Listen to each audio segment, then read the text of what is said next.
راضی برضائے رب، رب کی رضا پر راضی رہنا. یہ بات کہ جو بھی کچھ ہوا یا ہوگا وہ اذن رب کے بغیر نہ ہوا ہے نہ ہو سکتا ہے. یہ تو ایمان کا منطقی تقاضا ہے. یہاں پتہ تک نہیں ہلتا جب تک کہ اللہ کی اجازت نہ ہو، اذن نہ ہو. تو جو کچھ ہوا اللہ کی اجازت سے ہوا، خواہ اس میں درمیان میں کتنے ہی عوامل آ گئے ہوں. کسی نے اٹھا کر آپ کو پتھر مارا، لیکن یہ پتھر آپ کو نہیں لگ سکتا تھا اگر اللہ نہ چاہتا. پتھر مارنے والے کا عمل اپنی جگہ ہے، لیکن آپ کو اس پتھر کا لگ جانا جو ہے یہ بغیر اذن رب نہیں ہے. لہذا اس کو سمجھیے کہ اللہ کی طرف سے آیا. ایک اس میں لطیفہ بھی ہے کہ ایک کوئی درویش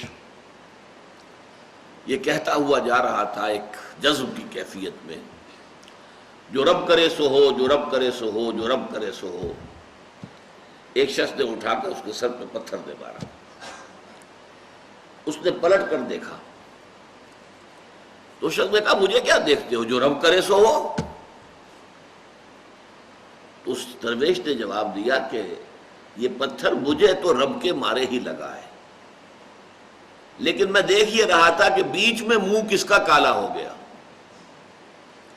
کس نے اپنے لیے جو ہے وہ عذاب اللہ کا کما لیا. ورنہ مجھے بہرحال یہ پتھر لگا ہے تو اس میں اذن رب شامل ہے. اچھا، اب جو شے اذن رب سے ہو رہی ہے، بندہ مومن کا اگر اپنا تعلق اللہ کے ساتھ مخلصانہ ہے، اس میں منافقت نہیں ہے، اس میں ریا نہیں ہے، اس میں دھوکہ نہیں ہے، اس میں فریب نہیں، مخلص مخلصین لہ الدین، تو اللہ تعالیٰ کا تعلق بھی اس کے ساتھ ریسیپروکیٹ کرتا ہے. اللہ تعالیٰ انا عند ظن عبدی بی، حضور یہ اللہ کا قول ہے حدیث قدسی میں کہ میرا بندہ میرے بارے میں جو کچھ گمان کرتا ہے میں وہی سلوک اس کے ساتھ کرتا ہوں. اللہ تعالیٰ بھی مخلص ہے. اللہ تعالیٰ کی مرضی کے بغیر کچھ نہیں ہو سکتا، تو یقیناً جو کچھ ہوا ہے اس میں میرے لیے خیر ہے. چاہے فوری طور پر مجھے ناگوار گزرا ہے، مجھے تکلیف ہوئی ہے، میرے لیے یہ شے جو ہے ناپسندیدہ ہے، لیکن ان دی لانگ رن مجھے یقین ہے کہ اس میں خیر ہے. بیدک الخیر انک علی کل شیء قدیر، اے اللہ تیرے ہاتھ میں خیر ہی خیر ہے، تو ہر چیز پر قادر.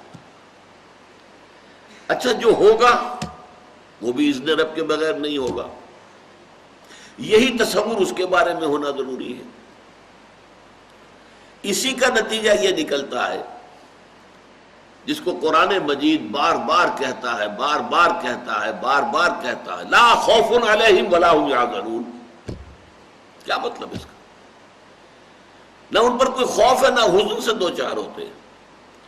عام طور پر یہ سمجھا جاتا ہے کہ یہ آخرت میں ہوگا.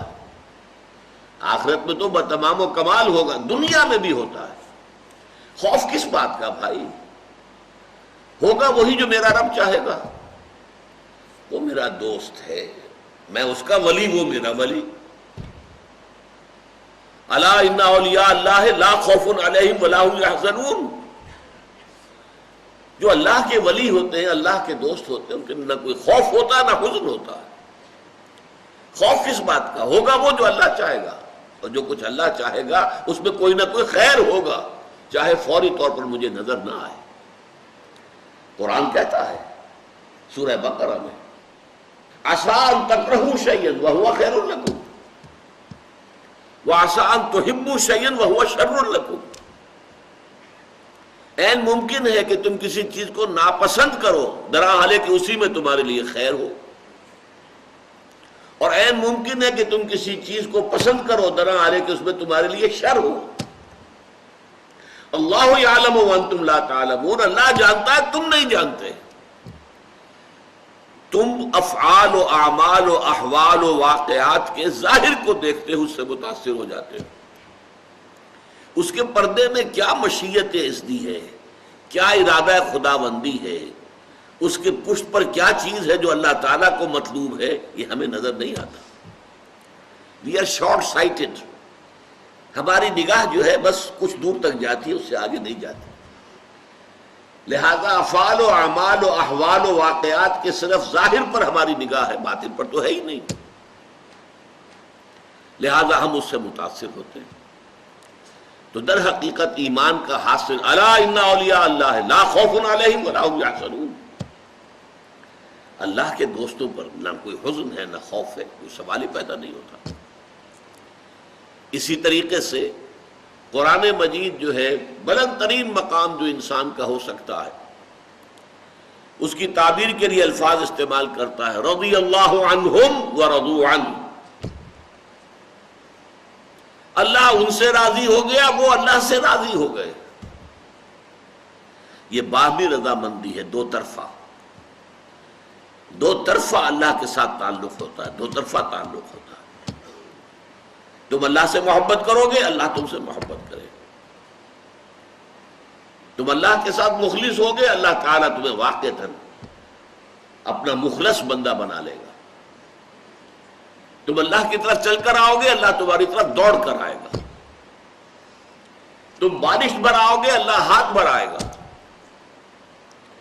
تم اسے محفل میں یاد کرو گے، اللہ اس سے کہیں بہتر محفل میں تمہارا تذکرہ کرے گا، ملائکہ مقربین کی محفل میں. تم اللہ کو اپنے دل میں یاد کرو گے، اللہ اپنے جی میں تمہیں یاد کرے گا. یہ دو طرفہ معاملہ ہے. تم اللہ کی مدد کرو گے، اللہ تمہاری مدد کرے گا. ان تنصروا اللہ ینصرکم ویثبت اقدامکم. اگر تم اللہ کی مدد کرو گے، اللہ کی مدد سے مراد کیا؟ اللہ کے دین کی مدد، اس کی نصرت. اللہ تمہاری مدد کرے گا.